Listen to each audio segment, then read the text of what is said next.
1906, donc c'est quand même une période, puis on voyait les deux guerres mondiales. Mais pas fantastique du tout, non, ça, je fantastique, je sais pas faire. Mais c'est pas que j'aime pas non plus en lire, donc non, c'est pas imaginaire.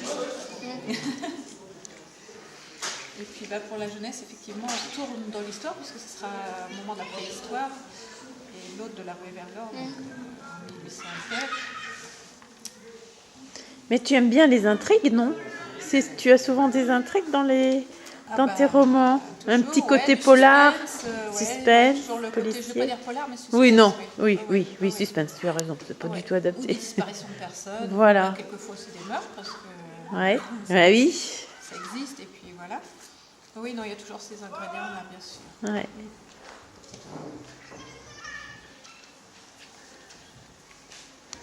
Et comment es-tu passée en fait de la lecture à l'écriture? Ah.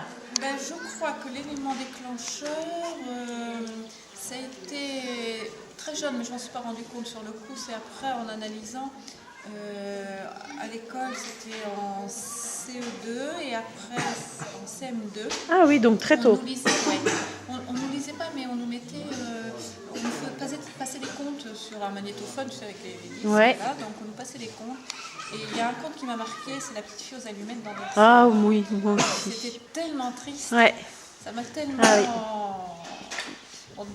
la première fois que j'ai entendu, ça devait être en CE2, j'ai pas du tout aimé, tu vois. Ouais. Je refusais en bloc, et puis après, quand je l'ai entendu en CM2, je me suis dit, mais finalement, peut-être que c'est bien d'écrire et de faire réagir les gens comme ça, de leur créer des émotions, c'est sympa, que ce soit de la tristesse ou de la joie ou n'importe, quoi. Je me suis dit, j'aimerais bien faire ça. Et à l'époque, quand j'étais petite, ma maman m'aidait beaucoup à faire mes rédactions. Ah. Et de ce jour-là, j'ai dit, bon, j'y vais, je me mets à écrire. Et je pense que c'est parti de là. Bon, après, bien sûr, il y a eu un laps de temps où je n'ai pas écrit. Et j'ai recommencé après l'adolescence, beaucoup d'échanges épistolaires avec une amie. Ah oui. Et puis, pas de journal intime, ça j'ai pas fait, mais des poésies, des textes, des petites choses comme ça. Et puis au roman, alors je suis vraiment passée à l'écriture du roman quand j'étais enceinte de ma fille. Parce que il a fallu que je sois alitée 3 mois, donc c'était très long. Je me suis dit, qu'est-ce que je vais faire? Et puis j'ai un roman qui est parti comme ça. D'accord. Cette période-là, donc voilà. C'était ton premier roman? Les éléments déclencheurs.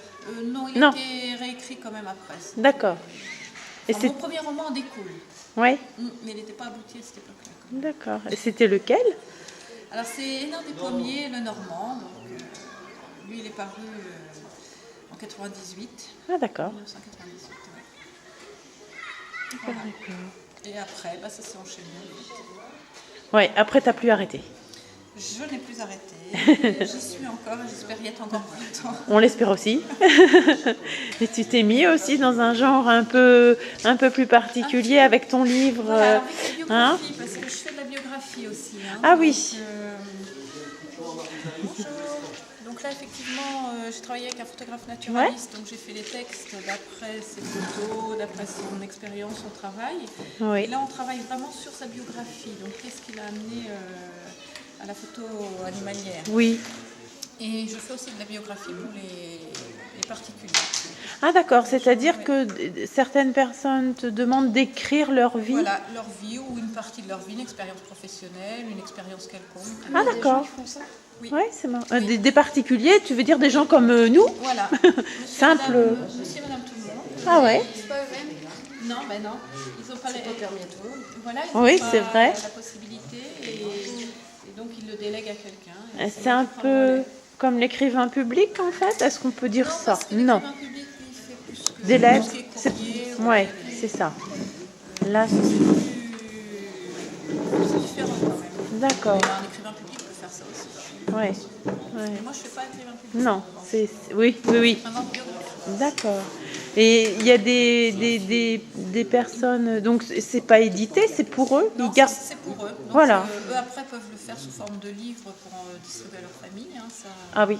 Moi, je fais la transition entre la personne et l'imprimeur. Ouais. Moi, je fabrique pas les livres. Ouais. Je leur remets sous forme de tapuscrit, quoi, donc sous forme de papier, relié quand même, mais c'est pas du livre. Mais D'accord. après, oui, ils peuvent le faire.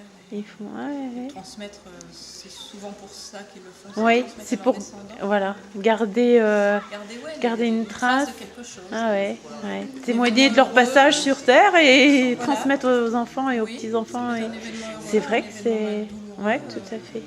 plein de choses en fait. Ah ouais.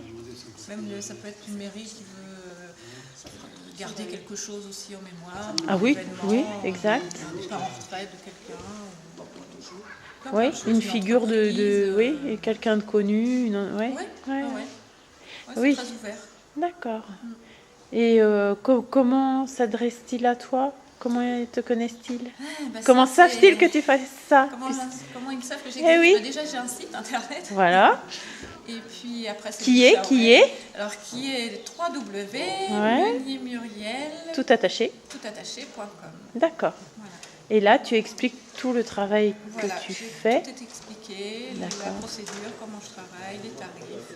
Ah, d'accord. Tout est enseigné dans le site. D'accord, d'accord. Et on retrouve aussi mes œuvres littéraires dans ce site. Donc ils te connaissent un peu par le biais du site, mais le bouche à oreille. Ouais.